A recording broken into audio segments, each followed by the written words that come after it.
ఎటువంటి అనుబంధం ఒక భక్తుడు లేదా ఒక విశ్వాసి లేదా ఒక దైవజనుడు దేవునితో కలిగి ఉండాలని ప్రభు ఆశపడుతున్నాడు? ఆయన హృదయ తలంపులు ఏమిటి? ఎటువంటి బంధం నువ్వు దేవునితో మెయింటైన్ చేయాలి? ఒక్కొక్కరితో ఒక్కొక్క విధమైనటువంటి రిలేషన్షిప్ అనేది మీరు మెయింటైన్ చేస్తూ ఉంటారు. స్నేహితులతో రిలేషన్షిప్, పేరెంట్స్తో రిలేషన్షిప్, భార్యాభర్తలు ఒకరితో ఒకరు కలిగి ఉండే రిలేషన్షిప్, ఎవరితో ఏ విధంగా సంభాషించాలో, అధికారులతో ఎలా మాట్లాడాలో, దాసులతో ఎలా మాట్లాడాలో, యజమానులతో ఎలా మాట్లాడాలో, భార్యతో భర్తతో ఎలా సంభాషించాలో, కన్నబిడ్డల మధ్యలో ఎలా ప్రవర్తించాలో అవన్నీ మనకు తెలుసు. అలానే ఎటువంటి రిలేషన్షిప్ మన దేవునితో మనం కలిగి ఉండాలి అంటే, మొదటిగా దైవజన్మ ద రిలేషన్షిప్ ఆఫ్ లవ్. నీ యొద్ద నుంచి దేవుడు ఆశించేది నన్ను నువ్వు ప్రేమించు అంటున్నాడు. అది చాలంట యేసయ్యకి. మత్తయి సువార్త 22వ అధ్యాయము 37వ వచనంలో మనం చూస్తే we are commanded to love God. అందుకైనా నీ పూర్ణ హృదయంతోనూ, నీ పూర్ణ ఆత్మతోనూ, నీ పూర్ణ మనస్సుతోనూ నీ దేవుడైన ప్రభువును ప్రేమింపవలనదే. ఇది ముఖ్యమైన ఆజ్ఞ, ఇది మొదటి ఆజ్ఞ అని యేసు ప్రభువారు అంటున్నాడు. యోహాను సువార్త 14వ అధ్యాయము 15వ వచనంలో, మీరు నన్ను ప్రేమించిన ఎడల నా ఆజ్ఞలను గైకొందురు అంటున్నాడు. ఒకవేళ నువ్వు యేసు ప్రభువారిని ప్రేమిస్తున్నట్లయితే తప్పకుండా ఆయన ఆజ్ఞలు నువ్వు గైకొంటావు. మొదటి యోహాను రాసిన పత్రిక 2వ అధ్యాయము 4వ వచనంలో, ఆయనను ఎరిగి ఉన్నామని చెప్పుకొనుచు ఆయన ఆజ్ఞలను గైకొనని వాడు అబద్ధికుడు, వానిలో సత్యము లేదు. ఆయన వాక్యము ఎవడు గైకొనునో వానిలో దేవుని ప్రేమ నిజముగా పరిపూర్ణమాయెను. దేవుణ్ణి ప్రేమిస్తున్నాము అని చెప్పి ఆయన ఆజ్ఞలను గైకొనకపోతే నిజముగా వానిలో దేవుని ప్రేమ లేదు దైవజన్మ. ఎవరైతే ఆయన వాక్యమును గైకుంటాడో అట్టివారే దేవుణ్ణి ప్రేమిస్తున్నవారు, దేవుని ప్రేమ వారిలో పరిపూర్ణమవుతుందని వాక్యంలో సెలవించబడింది. ఆ సర్వోన్నతమైన దేవుణ్ణి భక్తులైన వారు ప్రేమించారే కాబట్టే వారు ఆయన ఇల్లంతట్లో నమ్మకస్తులుగా ఉండగలిగారు, దేవుని హృదయానుసారంగా జీవించగలిగారు, సమర్పణతో బ్రతకగలిగారు, ఇహలోక మాలిన్యాన్ని విసర్జించగలిగారు, పాపాన్ని, చెడుతనాన్ని అసహించుకోగలిగారు. వారందరూ కూడా దేవుణ్ణి ప్రేమించారు.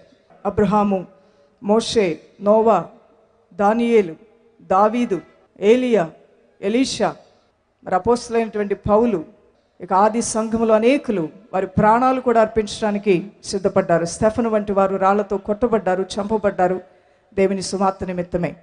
నిజముగా వారు ఎంతగా ప్రభువుని ప్రేమిస్తున్నారో వారి క్రియల ద్వారా వ్యక్తపరిచారు. అందువల్లనే వారి పేర్లు ఈ జీవ గ్రంథంలో రాయబడి ఉన్నాయి. ఇప్పటికీ వారిని గురించి మనం మాట్లాడుకుంటూనే ఉన్నాం. ఆయన ప్రేమించే వారికి ఆయన ఒక జీవ గ్రంథాన్ని ఏర్పాటు చేశాడు. నిరంతరము కూడా వారి ప్రార్థనలు ఆయన సముఖంలో ఉంటాయి. ఆయన ప్రేమించే వారికి ఆయన దాచించినటువంటి మేలులు, ఆశీర్వాదములు అనేకముగా ఉన్నాయి. ఆయన ప్రేమించే వారి ప్రతి బాధ్యత ఆయన తీసుకుంటానంటున్నాడు. మార్కు సువార్త 8వ అధ్యాయము 2వ వచనంలో యేసు ప్రభువారు ప్రసంగం చేస్తూ ఉండగా కొన్ని వేల మంది దాహంతో వచ్చి అసలు అన్నం తిన్నారా, తినలేదా, నీళ్లు తాగారా, తాగలేదా అనే విషయాన్ని కూడా మర్చిపోయి దైవవాక్యాన్ని ఆసక్తితో వింటూ ఆయన ఎల్ల వినయ భయభక్తులతో ఆ ప్రాంగణాల్లో ఆ రాళ్ళు రప్పల మీద కూర్చున్నారంట. యేసయ్యకు కూడా ఇలాంటి స్టేజీలు లేవు. ఆయన కూడా కొండ మీద కూర్చుని ప్రసంగం చేస్తూ ఉన్నాడు. ప్రజలందరూ కూడా వింటూ ఉన్నారు.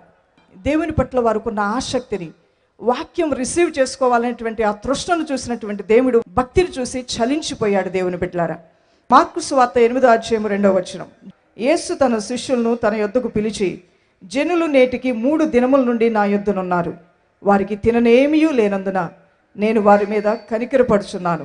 నేను వారిని ఉపవాసముతో తమ ఇండ్లకు పంపివేసిన ఎడల మార్గంలో మూర్ఛపోవుదురు. వారిలో కొందరు దూరము నుండి వచ్చి ఉన్నారని వారితో చెప్పెను. యేసయ్య అంటున్నారు, అక్కడ కూర్చున్న గుంపులో ఎవరైనా ముందుకు వచ్చి, యేసు ప్రభువా, మేము చాలా దూరం నుంచి వచ్చామయ్యా, ఎప్పుడు వదిలేస్తావు మమ్మల్ని, ఇంకా ఎంతసేపు ప్రసంగం చేస్తావు, మా ఊర్లకు మేము బయలుదేరి ఆ మార్గంలో కాలినడకన వెళ్ళాలి అని చెప్పిన వాళ్ళు ఎవరూ లేరు.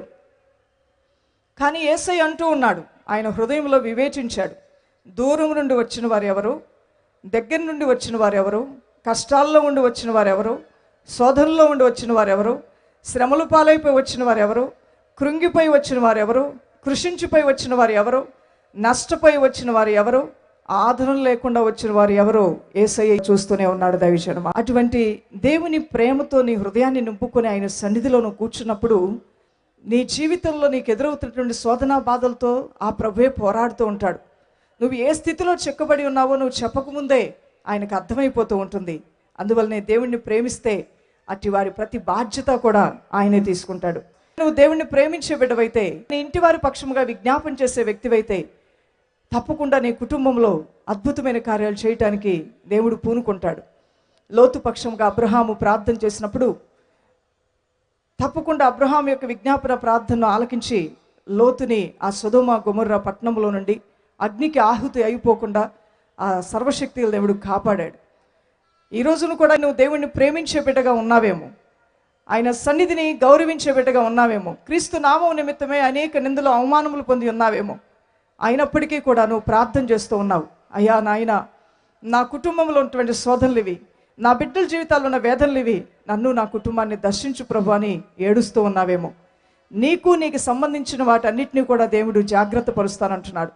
యేసయ్య కూడా సిలువ మీద మరణిస్తూ తన్ను ప్రేమించినటువంటి తన తల్లిని ఏమాత్రము మర్చిపోలేదు, నిర్లక్ష్యపరచలేదు. యోహాను సువార్త 19:26 యేసు తన తల్లియు తాను ప్రేమించిన శిష్యుడును దగ్గర నిల్చుండుట చూచి, అమ్మా ఇదిగో నీ కుమారుడు అని తన తల్లితో చెప్పెను. ఆ తరువాత శిష్యుని చూచి, ఇదిగో నీ తల్లి అని చెప్పెను. ఆ గడియ నుండి ఆ శిష్యుడు ఆమెను తన ఇంట చేర్చుకొనెను. దేవుని చిత్తాన్ని నెరవేర్చుట్లో తను విధేయత కలిగినటువంటి ఆ తల్లి కన్య మరియ, ఆమె దేవుని చిత్తానికి ఏనాడు అడ్డుకోలేదు. అటువంటి మంచి తల్లి విషయంలో దేవుడు ఎంత జాగ్రత్త పడ్డాడో. ఆయన చనిపోతూ కూడా తన తల్లి బాధ్యత తనెంతో ప్రేమించినటువంటి యోహానుకు అప్పగించినట్లుగా మనం చూస్తూ ఉన్నాం.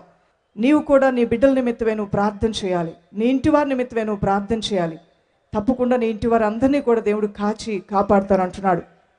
విలాప వాక్యంలో 2:19 నీవు రేయి మొదటి జామును లేచి ప్రభు సన్నిధిలో నీ హృదయమును కృమ్మరించుము, నీ పిల్లల ప్రాణం కొరకు నీ చేతులను ఆయన తట్టు ఎత్తుము.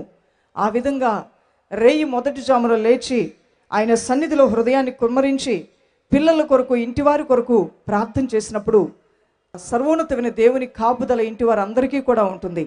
డిఎల్ మూడి అనేటువంటి దైవ సేవకుడు ఇలా అన్నాడు, నా తల్లి వంటి తల్లి ప్రతి ఒక్కరికి ఉంటే ఈ లోకాన చెరసాలలతో అవసరమే లేదన్నాడు. అనగా ఒక భక్తి కలిగిన తల్లి తన బిడ్డలను చెడు మార్గంలోనికి వెళ్లకుండా, చెడు కార్యంలోనికి వెళ్లకుండా, చెడు ఆకర్షణలోనికి వెళ్లకుండా తన భక్తితో, తన ప్రార్థనతో, తన ఉపదేశముతో తన బిడ్డల్ని దేవుని యొక్క భక్తిలో నడిపించుకునేటువంటి ఆ శక్తి, ఆ ప్రార్థించి దేవుణ్ణి ప్రేమించే ఆ తల్లిలోనూ ఆ తండ్రిలోనూ ఉన్నది. జార్జ్ ముల్లర్ అనేటువంటి ఒక గొప్ప దైవజనుడు ఇలా అన్నాడు. ఆయన ఒక రోజున ట్రైన్లో ఆయన బయలుదేరి ప్రయాణం చేసి వెళ్తూ ఉన్నారు. కొందరు అడిగారు, జార్జ్ ముల్లర్ నువ్వు కూడా మాతో పాటు సిగరెట్ తాగరాదా అన్నారు. నాకు నోరు లేదు అన్నాడంట. ఆ తర్వాత వారందరూ కూర్చొని మరి పేకాట ఆడుతూ ఉన్నారు. నువ్వు కూడా మాతో వచ్చి జాయిన్ అయ్యి ఆడతావు అంటే నాకు కాళ్ళు లేవు అన్నాడంట. ఆ తర్వాత వారి బ్రాందీ బాటిల్ ఇటు వారు ఓపెన్ చేసి, ముల్లర్ మరి ఇవన్నీ నువ్వు చేయలేదు కానీ ఈ పానీయం చాలా రుచిగా ఉంటుంది, ఒక్కసారి వచ్చి మాతో పాటు కలిసి దీన్ని సేవిస్తావా అన్నప్పుడు నా నోట్లో నాకు నాలుకే లేదన్నాడంట. దానికి అక్కడ ఉన్నటువంటి వాళ్ళందరికీ చాలా కోపం వచ్చింది. ఏదడిగినా నాకు కాళ్ళు లేవంటావు, చేతులు లేవంటావు, నోరు లేదంటావు, ఏమిటి నీకు అసలు ఏమైంది అంటే అప్పుడు జార్జ్ ముల్లర్ చెప్పాడంట, నా తల్లి చేతిలో చేయించుకొని, నాయనా నేను వెళ్ళిపోతున్నాను కానీ నేను నమ్మిన దేవుడు నిన్ను విడవుడు ఎడబాయుడు, అయితే నాకు ఒక్క మాట ఇవ్వు, అనేక మంది యవనస్తుల వలె నీవు చెడు వ్యసనాల్లో పడకుండా ఉంటారని నాకు మాట ఇవ్వు అని చనిపోతూ మరణపడక మీద తన చేతిలో చేయించుకొని తల్లి చనిపోయిందంట. అప్పటి నుంచి జార్జ్ ముల్లర్ ఎటువంటి ఆ చెడు వ్యసనాల వైపు ఎంతమంది ఆకర్షించినా తన తల్లికి తాను చేసిన ప్రమాణము జ్ఞాపకం వచ్చేదంట. అందువల్ల ఆయన అన్నాడు, నా తల్లికి నేను మాట ఇచ్చాను ఆవిడ మరణించేటప్పుడు ఇలాంటి వ్యసనాలకు నేను లోబడినని, నా తల్లిని నేను ప్రేమిస్తున్నాను కాబట్టి అటువంటి చెడ్డ పనులు నేను చేయటం నా వల్ల కాదు అన్నాడంట. దేవుని బిడ్డలారా, ఒకసారి మనం ఆలోచన చేస్తే మనల్ని ప్రేమించి మన కొరకు ప్రాణం పెట్టి తిరిగి లేచిన ఆ యేసయ్య మనకి ఎన్ని మాటలు చెప్పాడో, ఎన్ని ఆజ్ఞలు ఇచ్చాడో, ఎన్ని కట్టడలు ఇచ్చాడో, ఈ రోజున అదే మాట నువ్వు కూడా చెప్పగలవా? నేను నా దేవుణ్ణి ప్రేమిస్తున్నాను, నేను ఈ లోకం కోసం సిలువ వేయబడ్డాను, ఇక జీవించేది నేను కాదు, నన్ను ప్రేమించి నా కొరకు తన ప్రాణం పెట్టి రక్తం కాచి పునరుద్ధానుడే తిరిగి లేచిన యేసు కొరకే నేను బ్రతుకుతూ ఉన్నాను, ఈ పాపము నేను చేయజాలను, ఈ అపవిత్రమైన వాటిని నేను ముట్టజాలను, ఈ వ్యర్థమైన వాటిని నేను రుచి చూడను, ఈ వ్యర్థమైన పత్రికలు నేను చదవను, వ్యర్థమైన స్నేహాలు నేను చెయ్యను, ఇవన్నీ కూడా నా దేవునికి అసహ్యము, అవి నాకు కూడా అసహ్యమే అనేవారే దేవుణ్ణి ప్రేమించేవారు. దైవజనమ, యథార్థవంతులను బలపరచుడికై దేవుని ఆత్మ లోకమంతా సంచారం చేస్తుంది. నా యవన కుమారులు కుమార్తెలు, యవన కాలంలో మీరు ఎవరిని ఇచ్చల నుండి పారిపోండి, మీ హృదయాన్ని దేవునికి సమర్పించండి. జ్ఞానిని దేవుడు మీ హృదయాల్లోకి దిగి వస్తాడు. కొలస్సీలు రాసిన పత్రిక 2వ అధ్యాయము 11వ వచనంలో, మీరును క్రీస్తు సున్నతి యందు శరీరేచ్ఛలతో కూడిన స్వభావమును విసర్జించి ఆయన యందు చేతులతో చేయబడని సున్నతి పొందితిరి. శరీరేచ్ఛలతో కూడిన స్వభావమును దేవుణ్ణి ప్రేమించేవారు తప్పక విసర్జించాలి. దైవజన్మ, దేవుడు కోరుకున్న ఉజ్జీవాన్ని క్రైస్తవులు చూడకపోవటానికి గల కారణం, నీ జీవితంలో నువ్వు ఆశించినవి నువ్వు పొందుకోలేకపోవటానికి గల అడ్డు ఏదైనా ఉన్నది అంటే ఆయన ఆజ్ఞలను, ఆయన కట్టడలను అనుసరించే విషయంలో ఒకవేళ నువ్వు నిర్లక్ష్యపరుస్తున్నావేమో, అలక్ష్యపరుస్తున్నావేమో, తెలిసి తెలియనటువంటి అజ్ఞానంలో నీ మనసుకు తోచింది నువ్వు చేసుకుంటూ వెళ్తూ ఉన్నావేమో, అది సరైనది కాదు. దేవుని బిడ్డ, యవనుడా, నీ జీవితంలో అద్భుతమైన కార్యాలు చూడాలి అంటే నువ్వు దేవుణ్ణి ప్రేమించే బిడ్డవైతే తప్పకుండా నువ్వు శరీరేచ్ఛల నుండి బయటికి రావాలి. గలతీలు రాసిన పత్రిక 5వ అధ్యాయము, శరీర కార్యములు స్పష్టమై ఉన్నవి, అవేవనగా జారత్వము, అపవిత్రత, కాముకత్వము, విగ్రహారాధన, అభిచారము, ద్వేషములు, కలహములు, మత్సరములు, క్రోధములు, కక్షలు, భేదములు, విమతములు, అసూయలు, మత్తతులు, అల్లరితో కూడిన ఆటపాటలు మొదలైనవి. ఇటు వాటిని విసర్జించాలి. కొలస్సీలు రాసిన పత్రిక 3వ అధ్యాయము 8వ వచనం, కోపము, ఆగ్రహము, దుష్టత్వము, దూషణ, మీ నోట బూతులు అని వీటన్నిటినీ విసర్జించాలి. అప్పుడే దేవుని యొక్క కార్యాలు జీవితాల్లో చూడగలుగుతాం. 37వ కీర్తన 8వ వచనం, కోపము మానుము, ఆగ్రహము విడిచిపెట్టుము. తీతు రాసిన పత్రిక 2వ అధ్యాయము 12 నుండి 14 వచనాలు, మనము భక్తిహీనతను, ఇహలోక సంబంధమైన దురాశలను విసర్జించి శుభప్రదమైన నిరీక్షణ నిమిత్తము, అనగా మహాదేవుణ్ణు మన రక్షకుడైన యేసుక్రీస్తు మహిమ యొక్క ప్రత్యక్షత కొరకు ఎదురు చూచుచు ఈ లోకంలో స్వస్థ బుద్ధితోనూ నీతితోనూ భక్తితోనూ బ్రతుకుచుండవలనని ఆయన సమస్తమైన దుర్నీతి నుండి మనల్ని విమోచించి సత్క్రియలు యందు ఆసక్తి గల ప్రజలను తన కోసము పవిత్రపరచుకొని తన సొత్తుగా చేసుకొనుటకు తన్ను తానే మన కొరకు అర్పించుకొనెను. ఒక పవిత్రమైన జనాంగముగా మనం ఉండాలని తన్ను తానే దేవుడు అర్పించుకున్నాడు. కాబట్టి ఈ దేహముతో ఎటువంటి భక్తిహీనతతో కూడిన లోక సంబంధమైన కార్యాలు చేయకుండా ఉండటం ఎంతో మంచిది. దేవుని బిడ్డలారా, దేవుణ్ణి ప్రేమించే ప్రతి ఒక్కరూ కూడా రహస్య పాపాలకి స్వస్తి చెప్పాలని 2 కొరింథీయులు రాసిన పత్రిక 4వ అధ్యాయము 2వ వచనంలో రాయబడి ఉన్నది. ప్రతి మనుష్యుని మనస్సాక్షి ఎదుట మమ్మును మేమే దేవుని సముఖమునందు మెప్పించుకొనుచు అవమానకరమైన రహస్య కార్యములను విసర్జించుచున్నాము. అవును, అవమానకరమైన రహస్య కార్యాలేంటో నీ మనస్సుకి, నీ హృదయానికే తెలుసు. నీ ఇంటి వారికి తెలియదు, నీ ప్రాణ స్నేహితుడికి తెలియదు, నీ తోటి వారికి తెలియదు నీ హృదయాంతరంగం ఏమిటో. నీ హృదయాంతరంగము తెరిచిన పుస్తకం వల్లే దేవునికి తెలుసు, తర్వాత నీకే తెలుసు. దేవుని బిడ్డ, అపోస్తలుడైన పౌలు అంటూ ఉన్నాడు, నీచమైనటువంటి రహస్య కార్యములు మేము విసర్జించి మమ్మల్ని మేమే దేవుని సన్నిధిలో మెప్పించుకుంటున్నాం.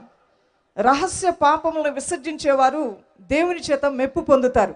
2 కొరింథీ 3వ అధ్యాయము 2వ వచనంలో, మనుషులందరూ తెలుసుకొనుచు చదువుకొంచున్న పత్రిక మీరే కారా?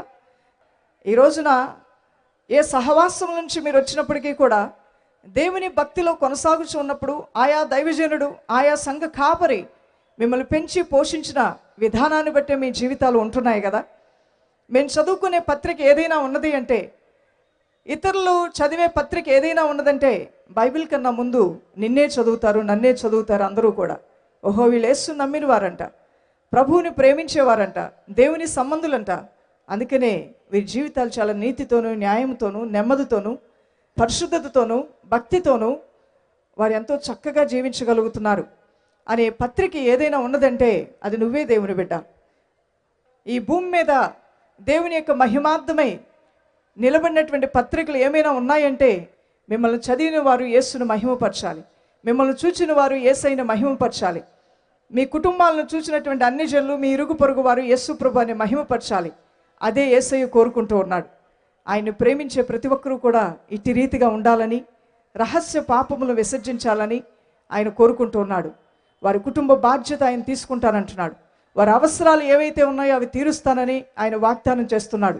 అంతం వరకు ఈ యొక్క రక్షణలో కొనసాగే విధంగా పరిశుద్ధాత్మలో మిమ్మల్ని ముద్రించి మీరు పరలోక రాజ్యానికి వెళ్ళేంత వరకు కూడా మిమ్మల్ని వెడవకుండా ఎడబాయకుండా ఆత్మలో ఎప్పటికప్పుడే మిమ్మల్ని ఉజ్జీవింపజేస్తూ దేవుని యొక్క సన్నిధి నుంచి మీరు దూరమైపోకుండా ఆయన సన్నిధిని మీరు విసర్జించకుండా ఆ కఠిన హృదయము బండబారిన మనస్సు మీలోకి రాకుండా అనుక్షణము తన ప్రేమను మీలో కృమ్మరిస్తూ తన ఆత్మను మీలో కృమ్మరిస్తూ దేవుని గురించిన భయాన్ని మీలో పెడుతూ అంతకంతకు పైవారిగాను ఆత్మీయ పరిపక్వతలో ఎదగటానికి ఆ ఆత్మ దేవుడు మనకెంతగా సహాయంగాను సహకారిగానే ఉంటున్నాడు. దైవజనమ, ఒక్కసారి నువ్వు నీ జీవితాన్ని దేవునికి ఇచ్చి ఆయన ప్రేమించడం మొదలు పెడితే నీ కుటుంబ అవసరాలు ఆయన తీరుస్తానంటున్నాడు.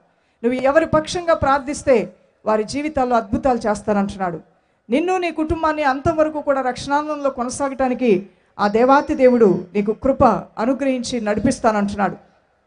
నీ రక్షణ విషయంలో లోకానికి ఆచారాలకి పద్ధతులకి భీతిల్లి ఈ లోకంలో కలిసిపోకుండా ధైర్యంతో కూడిన ఆత్మను ఆయన నీకు అనుగ్రహిస్తానంటున్నాడు. మత్తయి సువార్త 10వ అధ్యాయం 28వ వచనం, మరియు ఆత్మను చంపనేరక దేహమునే చంపువానికి భయపడకుడు గాని ఆత్మను దేహమును కూడా నరకంలో నశింపజేయగల వారికి మిక్కిలి భయపడమంటున్నాడు.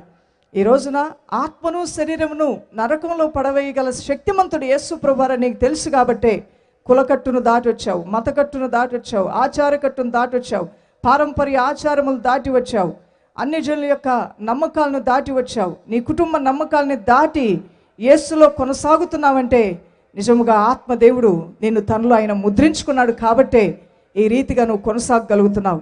ఇది నీ శక్తి కాదు, నీ బలము కాదు, నా శక్తి కాదు, నా బలము కాదు. మనందరము కూడా భక్తితో విశ్వాసంలో ఈ రక్షణలో కొనసాగుతున్నామంటే దానికి కారణం సర్వశక్తి గల దేవుడు యేసయ్యే. నిజముగా ఆ దేవుడిని మనం ఎంత ప్రేమించాలి. నాతో మీరు అనుబంధం కలిగి ఉండాలి. ఎలాంటి అనుబంధం? నన్ను ప్రేమించండి, ఆ బంధాన్ని మీరు డెవలప్ చేసుకోండి అంటున్నాడు. ఆయన నీ కన్నీళ్లు తుడిచి నిశ్చయముగా నీ మొరలు ఆలకిస్తానంటున్నాడు. ఆ పరలోకపు తండ్రి నిశ్చయముగా నీ మొరలకు జవాబు ఇవ్వాలంటే, నువ్వు కన్నీరు కారుస్తుండగా నీ కన్నీరు తుడవాలి అంటే, నన్ను ప్రేమించేటువంటి ఆ బంధం మీరు కలిగి ఉంటే అది నాకు చాలా సంతోషం అంటున్నాడు. అవును ప్రభా, మేము కూడా అదే రీతిగా నిన్ను ప్రేమిస్తాం, నీ సన్నిధిని మేము గౌరవిస్తాం, నిన్ను ఎరిగిన వారిగా మేము ఉంటాం నాయనా అన్నవారు ఉంటే ఒకసారి లేచి నిలబడిన దైవజనం ప్రార్థన చేద్దాం.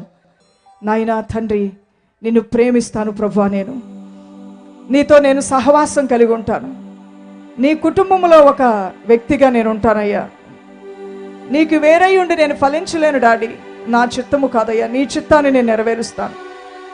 నీవే నా మంచి స్నేహితుడు అయ్యా, నేను నీ దాసుడుగా ఉంటానయ్యా. నా మాట వినగానే నాకు ఉత్తరం ఇవ్వు డాడీ, నా కన్నీరు తుడవండి అయ్యా, నిశ్చయముగా నా మొరలు ఆలకించండి నాయన.